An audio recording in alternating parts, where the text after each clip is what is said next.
بسم الله الرحمن الرحيم. الحمد لله الذي أنزل على عبده الكتاب ولم يجعل له عوجا قيما لينذر بأسا شديدا من لدنه ويبشر المؤمنين الذين يعملون الصالحات أن لهم أجرا حسنا ماكثين فيه أبدا وينذر الذين قالوا اتخذ الله ولدا ما لهم به من علم ولا لآبائهم كبرت كلمة تخرج من أفواههم إن يقولون إلا كذبا فلعلك باخع نفسك على آثارهم إن لم يؤمنوا بهذا الحديث أسفا إنا جعلنا ما على الأرض زينة لها لنبلوهم أيهم أحسن عملا وإنا لجاعلون ما عليها صعيدا جرزا أم حسبت أن أصحاب الكهف والرقيم كانوا من آياتنا عجبا إذ أوى الفتية إلى الكهف فقالوا ربنا آتنا من لدنك رحمة وهيئ لنا من أمرنا رشدا فضربنا على آذانهم في الكهف سنين عددا ثم بعثناهم لنعلم أي الحزبين أحصى لما لبثوا أمدا نحن نقص عليك نبأهم بالحق إنهم فتية آمنوا بربهم وزدناهم هدى وربطنا على قلوبهم إذ قاموا فقالوا ربنا رب السماوات والأرض لن ندعو من دونه إلها لقد قلنا إذا شططا هؤلاء قومنا اتخذوا من دونه آلهة لولا يأتون عليهم بسلطان بين فمن أظلم ممن افترى على الله كذبا وإذ اعتزلتموهم وما يعبدون إلا الله فأووا إلى الكهف ينشر لكم ربكم من رحمته ويهيئ لكم من أمركم مرفقا وترى الشمس إذا طلعت تزاور عن كهفهم ذات اليمين وإذا أغربت تقرضهم ذات الشمال وهم في فجوة منه ذلك من آيات الله من يهد الله فهو المهتد ومن يضلل فلن تجد له وليا مرشدا وتحسبهم أيقاظا وهم رقود ونقلبهم ذات اليمين وذات الشمال وكلبهم باسط ذراعيه بالوصيد لو اطلعت عليهم لوليت منهم فرارا ولملئت منهم رعبا وكذلك بعثناهم ليتساءلوا بينهم قال قائل منهم كم لبثتم قالوا لبثنا يوما أو بعض يوم قالوا ربكم أعلم بما لبثتم فابعثوا أحدكم بورقكم هذه إلى المدينة فلينظر أيها أزكى طعاما فليأتكم برزق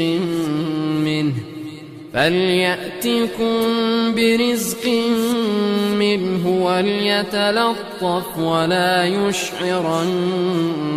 بكم أحدا إنهم إن يظهروا عليكم يرجموكم أو يعيدوكم في ملتهم ولن تفلحوا إذا أبدا وكذلك أعثرنا عليهم ليعلموا أن وعد الله حق وأن الساعة لا ريب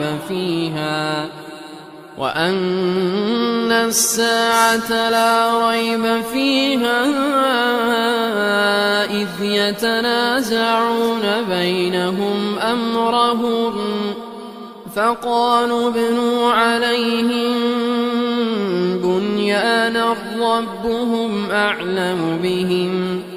قال الذين غلبوا على أمرهم لنتخذن عليهم مسجدا سيقولون ثلاثة رابعهم كلبهم ويقولون خمسة سادسهم كلبهم رجما بالغيب ويقولون سبعة وثامنهم كلبهم قل ربي أعلم بعدتهم ما يعلمهم إلا قليل فلا تمار فيهم إلا مراء ظاهرا ولا تستفت فيهم منهم أحدا ولا تقولن لشيء إني فاعل ذلك غدا إلا أن يشاء الله واذكر ربك إذا نسيت وقل عسى أن يهديني ربي لأقرب من هذا رشدا ولبثوا في كهفهم 300 سنين وازدادوا 9 قل الله أعلم بما لبثوا له غيب السماوات والأرض أبصر به وأسمع ما لهم من دونه من ولي ولا يشرك في حكمه أحدا واتل ما أوحي إليك من كتاب ربك لا مبدل لكلماته ولن تجد من دونه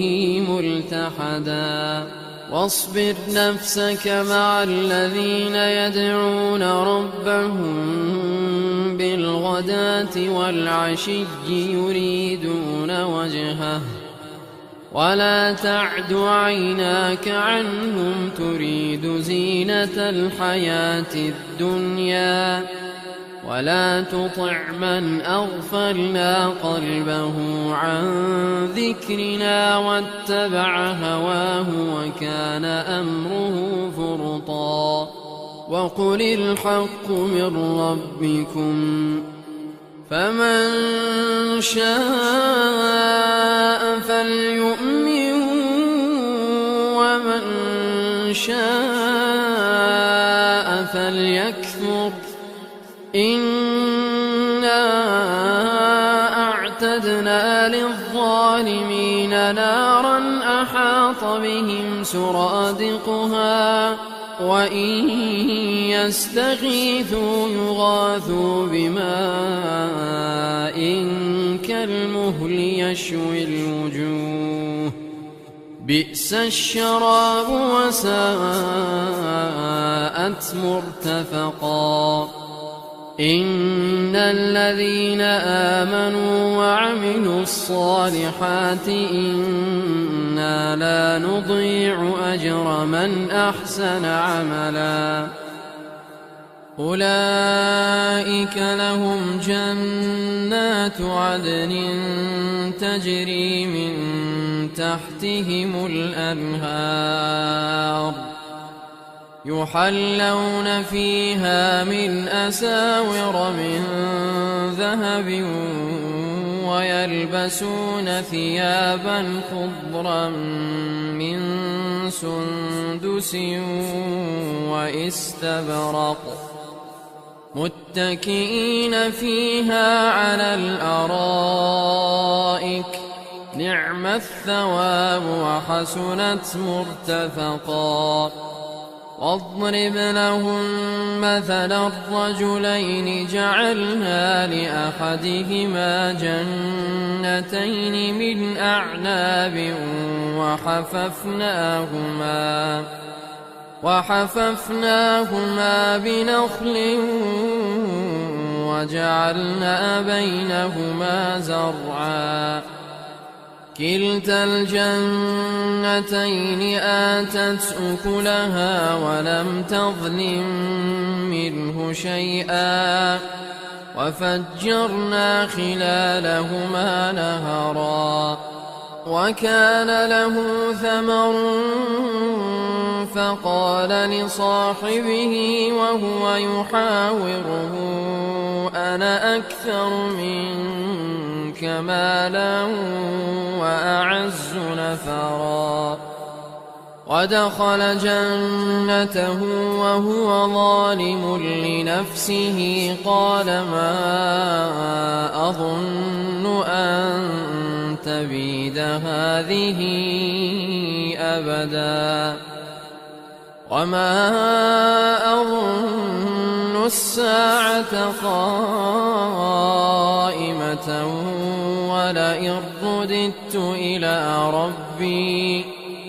ولئن رددت إلى ربي لأجدن خيرا منها منقلبا قال له صاحبه وهو يحاوره أكفرت بالذي خلقك من تراب ثم من نطفة ثم سواك رجلا لكن هو الله ربي ولا أشرك بربي أحدا ولولا إذ دخلت جنتك قلت ما شاء الله لا قوة إلا بالله إن ترني أنا أقل منك مالا وولدا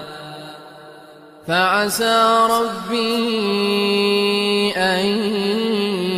يؤتيني خيرا من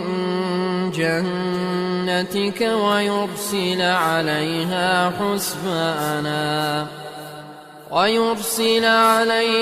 حسبانا من السماء فتصبح صعيدا زلقا أو يصبح ماؤها غورا فلن تستطيع له طلبا وأحيط بثمره فأصبح يقلب كفيه على ما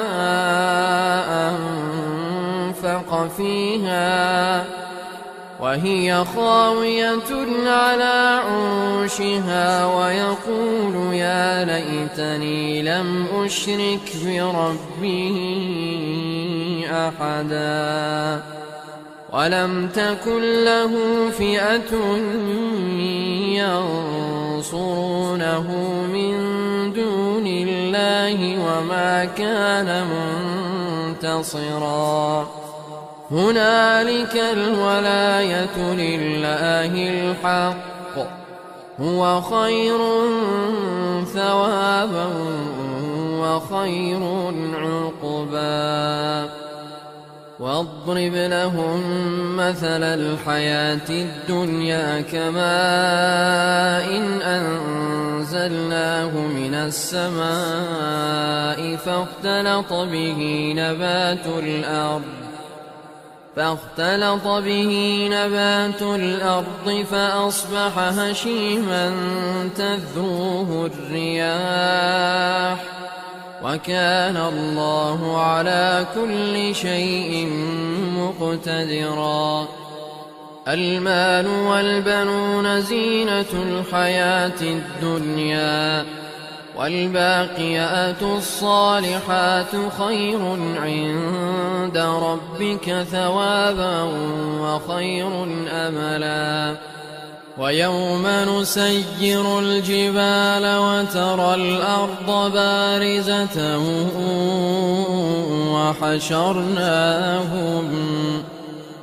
وحشرناهم فلم نغادر منهم أحدا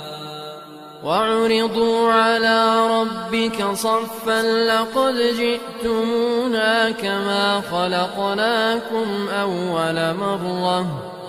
بل زعمتم أن لن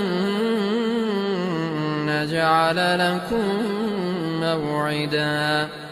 ووضع الكتاب فترى المجرمين مشفقين مما فيه ويقولون يا ويلتنا ما لهذا الكتاب لا يغادر صغيرة ولا كبيرة إلا أحصاها ووجدوا ما عملوا حاضرا ولا يظلم ربك أحدا وإذ قلنا للملائكة اسجدوا لآدم فسجدوا إلا إبليس كان من الجن ففسق عن أمر ربه أفتتخذونه وذريته أولياء من دوني وهم لكم عدو بئس للظالمين بدلا ما أشهدتهم خلق السماوات والأرض ولا خلق أنفسهم وما كنت متخذ المضلين عضدا ويوم يقول نادوا شركائي الذين زعمتم فدعوهم فلم يستجيبوا لهم وجعلنا بينهم موبقا ورأى المجرمون النار فظنوا أنهم مواقعوها ولم يجدوا عنها مصرفا ولقد صرفنا في هذا القرآن للناس من كل مثل وكان الإنسان أكثر شيء جدلا وما منع الناس أن يؤمنوا إذ جاءهم الهدى ويستغفروا ربهم إلا أن تأتيهم سنة الأولين أو يأتيهم العذاب قبلا وما نرسل المرسلين إلا مبشرين ومنذرين ويجادل الذين كفروا بالباطل ليدحضوا به الحق واتخذوا آياتي وما أنذروا هزوا ومن أظلم ممن ذكر بآيات ربه فأعرض عنها ونسي ما قدمت يداه إنا جعلنا على قلوبهم أكنة أن يفقهوه وفي آذانهم وقرا وإن تدعهم إلى الهدى فلن يهتدوا إذا أبدا وربك الغفور ذو الرحمة لو يؤاخذهم بما كسبوا لعجل لهم العذاب بل لهم موعد لن يجدوا من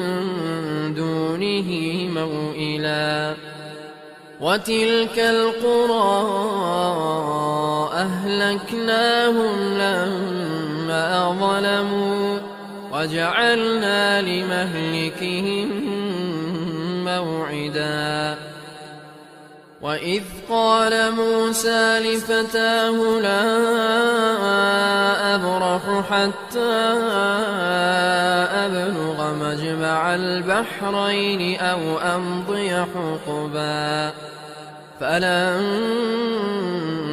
بلغا مجمع بينهما نسيا حوتهما فاتخذ سبيله في البحر سربا فلما جاوزا قال لفتاه آتنا غداءنا لقد لقينا من سفرنا هذا نصبا قال أرأيت إذ أوينا إلى الصخرة فإني نسيت الحوت وما أنسانيه إلا الشيطان أن أذكره واتخذ سبيله في البحر عجبا قال ذلك ما كنا نبغ فارتدا على آثارهما قصصا فوجدا عبدا من عبادنا آتيناه رحمة من عندنا وعلمناه من لدنا علما قال له موسى هل أتبعك على أن تعلمني مما علمت رشدا قال إنك لن تستطيع معي صبرا وكيف تصبر على ما لم تحط به خبرا قال ستجدني إن شاء الله صابرا ولا أعصي لك أمرا قال فإن اتبعتني فلا تسألني عن شيء حتى أحدث لك منه ذكرا فانطلقا حتى إذا ركبا في السفينة خرقها قال أخرقتها لتغرق أهلها لقد جئت شيئا إمرا قال ألم أقل إنك لن تستطيع معي صبرا قال لا تؤاخذني بما نسيت ولا ترهقني من أمري عسرا فانطلقا حتى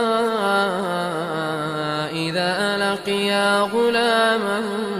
فقتله قال أقتلت نفسا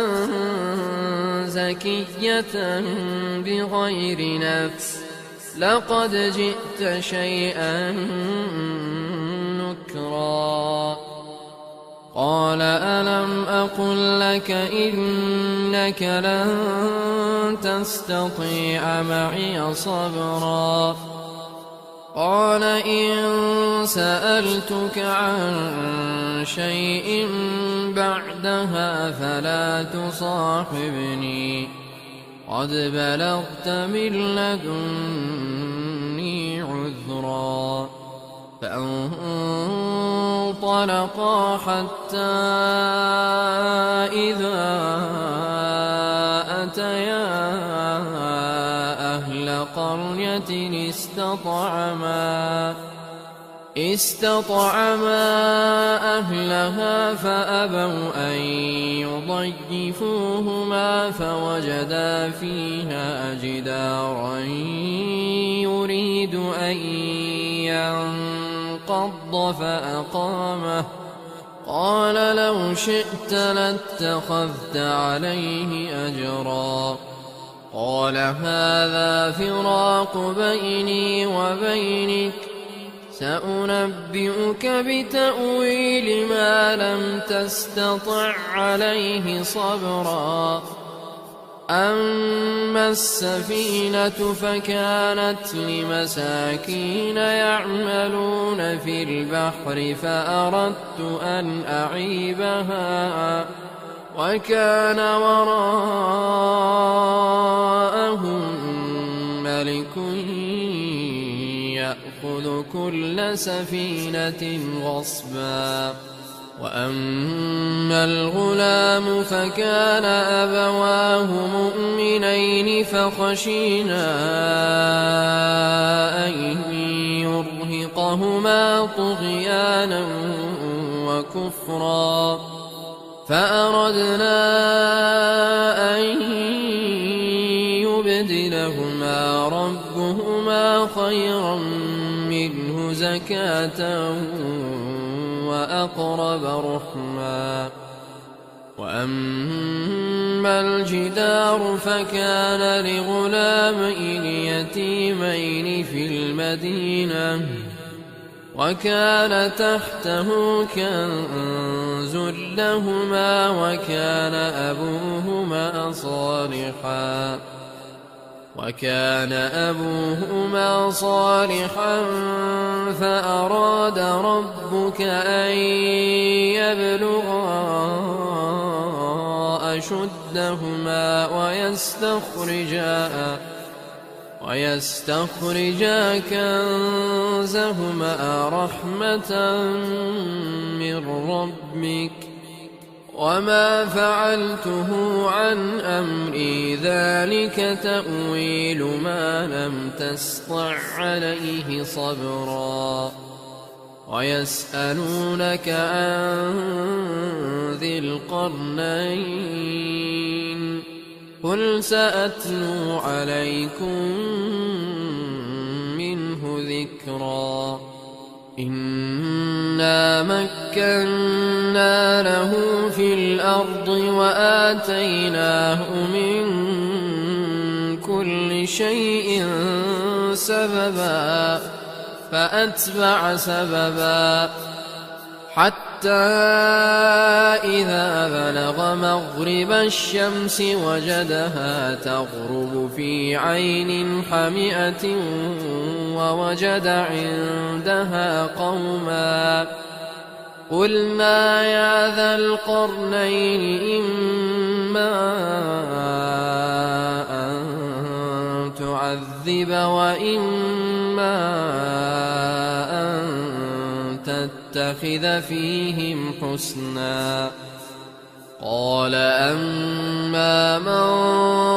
ظلم فسوف نعذبه ثم يرد إلى ربه فيعذبه عذابا نكرا وأما من آمن وعمل صالحا فله جزاء الحسنى وسنقول له من أمرنا يسرا ثم أتبع سببا حتى إذا بلغ مطلع الشمس وجدها تطلع على قوم لم نجعل لهم من دونها سترا كذلك وقد أحطنا بما لديه خبرا ثم أتبع سببا حتى إذا بلغ بين السدين وجد من دونهما قوما لا يكادون يفقهون قولا قالوا يا ذا القرنين إن يأجوج ومأجوج مفسدون في الأرض فهل نجعل لك خرجا على أن تجعل بيننا وبينهم سدا قال ما مكني فيه ربي خير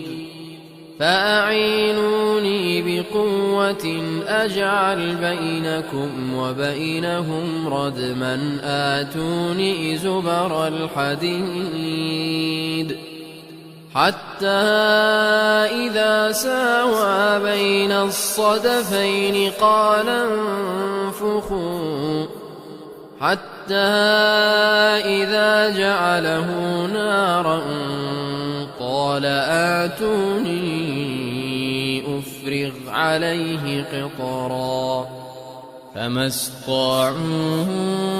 أن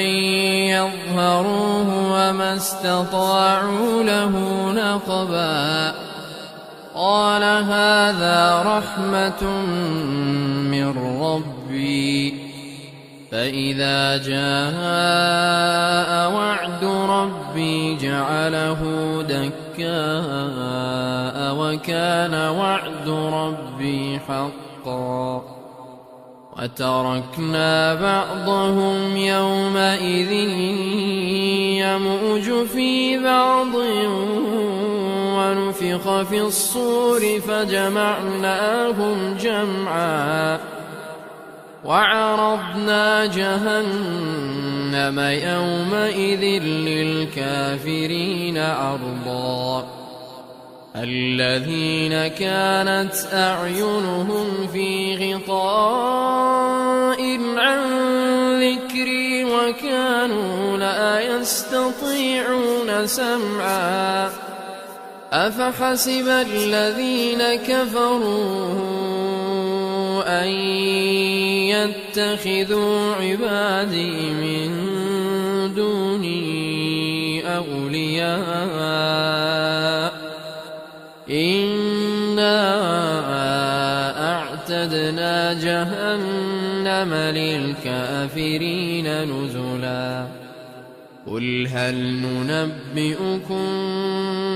بالأخسرين أعمالا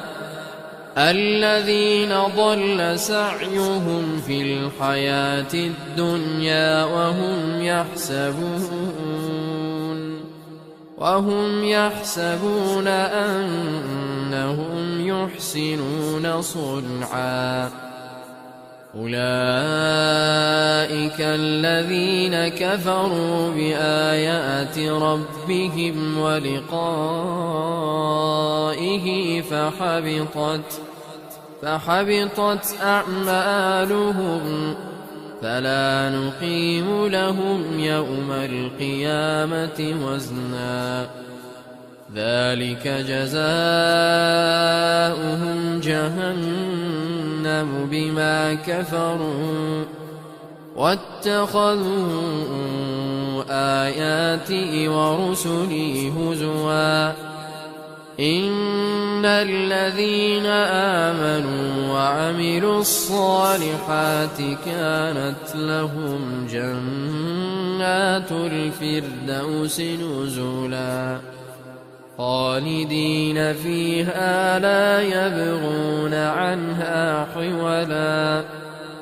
قل لو كان البحر مدادا لكلمات ربي لنفد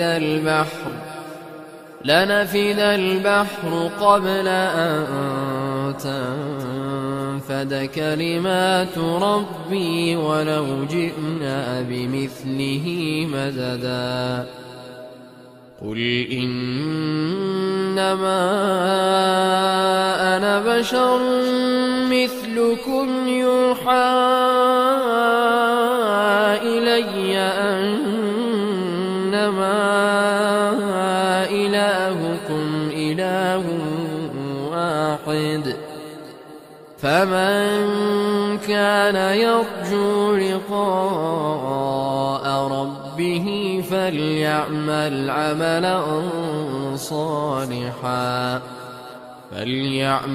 عملا صالحا ولا يشرك بعبادة ربه أحدا.